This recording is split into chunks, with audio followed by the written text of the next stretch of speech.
I'm sorry, this message was so stupid. It like stun-locked me.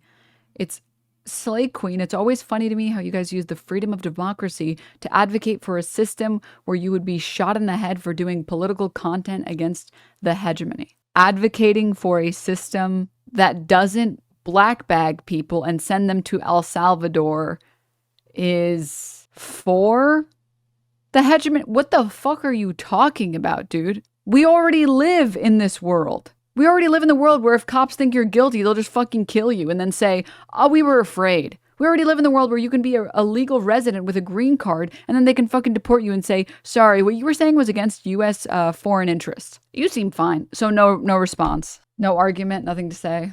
Nothing to say. No comment. No comment. Communism is when capitalism, it is giving like a picture of a store, a grocery store with no bread and then saying, this is communism when it was taken in the United States. Oh, Jesus. All right, returning.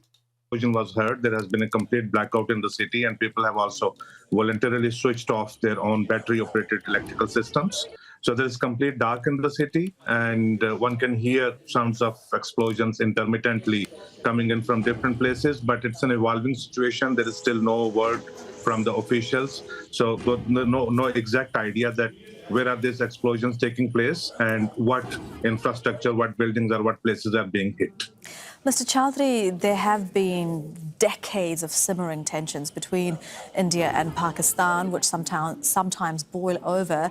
But is it unusual for people in Jammu to be hearing explosions? So the kind of situation that, honestly saying, that has been happening for the last 1.5 hours hasn't been seen before. This is unprecedented. And there is a fair amount of panic in the city. Such a thing hasn't been seen before.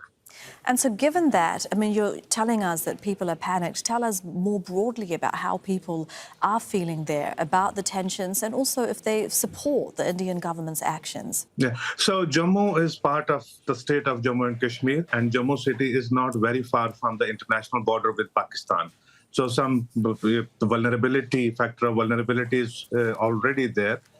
Yesterday, soon after this Operation Sindoor, one of the towns in Jammu region that's called Punch, that came under intense attack from the Pakistani artillery firing, which led to loss of at least 15 lives within 24 hours. And now the focus has shifted to, this is not only the Jammu city, but some adjoining towns as well.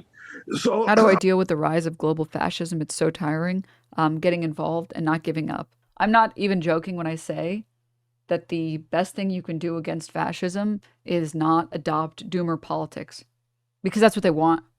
The fascists in power, or the fascists that are trying to take power, want you to think that you can't fight it and it's over and it's always been over. That's what they want more than anything else, for you to adopt a doomer perspective. And on principle, I refuse to let fascists win. Of course, once these... Yeah, it's also that you can give up before you even try. The goal is to get so many people so disaffected so that when a big enough movement and enough pressure has risen, people are too disaffected to join in. That's the goal. That has been always the goal for fascists. It's just when there is enough push behind the oligarchy campaign, for example, the anti-oligarchy campaign by Bernie and AOC and a variety of other people, variety of the members of the squad, etc., all of these people attempting to fight fascism, they're hoping that when that gets so much traction, it can't be ignored.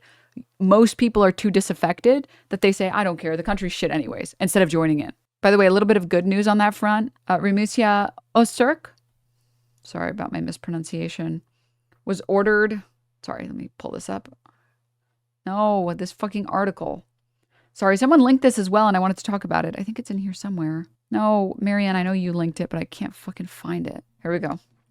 CNN article on it. Federal judge in Vermont orders immediate release of Tufts University Rumeysa Ozturk after 6 weeks in detention. Federal judge in Vermont ordered the immediate release. She was detained by federal immigration officers near her Massachusetts home on March 25th. She was detained a year after co-authoring a campus newspaper op-ed that was critical of the response to the war in Gaza. Her crime was writing in a newspaper op-ed. That was her terrorist crime. Really, Chad, really, I'm not joking when I say, if you are a green card holder, if you are a visa holder, if you are not a U.S. born citizen, and I'm even going as far as to say not U.S. born citizen, don't feel bad about not speaking up about Palestine or Gaza. If you are in the US and you don't have that extra privilege, you do not want to end up getting brown bagged or black bagged. And I personally don't judge people for not. When someone's crime is writing in an op-ed that they're critical about, like the US's support for Israel, there's enough of us that should be able to pick up the fucking slack. And if you do show up at a protest, remember to wear a mask, remember to wear glasses, remember to wear a hoodie. No identifying features. If you have tattoos, make sure you cover the tattoo. No identifying features. Oh yeah, don't bring your phone. And if you are someone who has participated in these things, or has helped out in any way, do not travel. Like, if you are a U.S. citizen, do not travel without your passport. I was just going to Texas, so just like between states. And now I'm like so terrified. I'm a U.S. born citizen. I'm so terrified I bring my passport everywhere I go. Because your ID doesn't, this is a fucking insane thing. Even if you have a real ID, your ID doesn't count as proof of citizenship. In like, 40 states or something? Bring your passport. Your passport counts as proof of citizenship. If you are, I'm being so serious. I know it sounds kind of scary, but if you do go traveling, regardless of your skin color, regardless of your ethnicity, background, regardless of all these things, bring your passport with you. If you don't have your passport with you and you just have an ID, multiple people have been stopped, detained, or harassed at airports, at TSA because they didn't have their passport on them. Will a passport card work?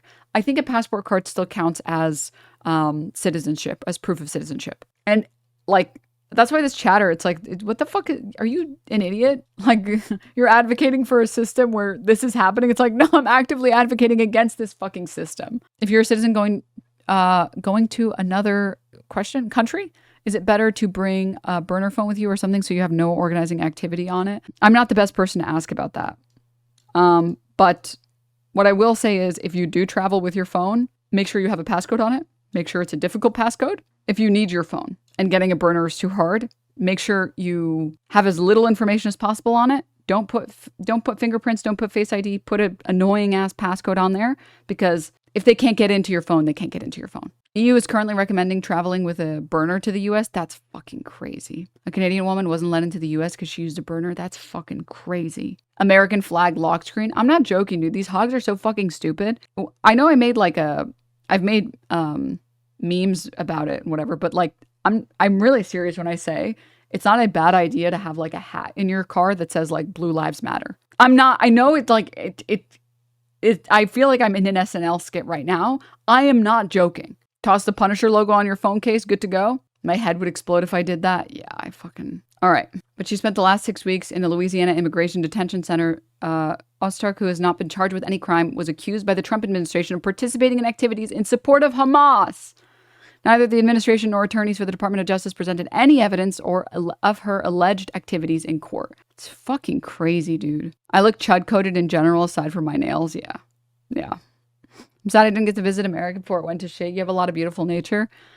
Dude, I've said this since day one. It's the saddest thing about America is that we have one of the most beautiful landscapes in the world, in my opinion. This is my opinion. That we obviously stole from the indigenous people that lived here before us.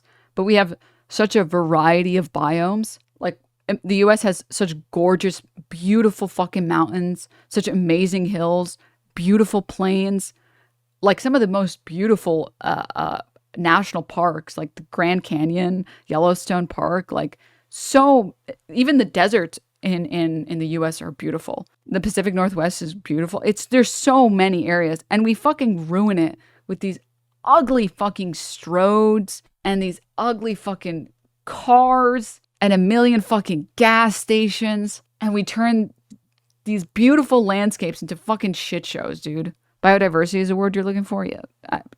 Sorry, video game brain. Biomes. I mean, the people who immigrated from Europe thought America was so beautiful, thought the Americas were so beautiful that it inspired a new genre of art, just painting the landscapes of the things that people saw here. That's how beautiful the land that we're on is. And what do we do to it? We fucking kick the indigenous people out, or we fucking kill them. We destroy it. We fucking frack, baby, frack. Just, makes me sad. Makes me sad. As an art history nerd, I agree. Yeah, I was a big art history dweeb. And now, honestly, low key, I see China and I'm like, they get it.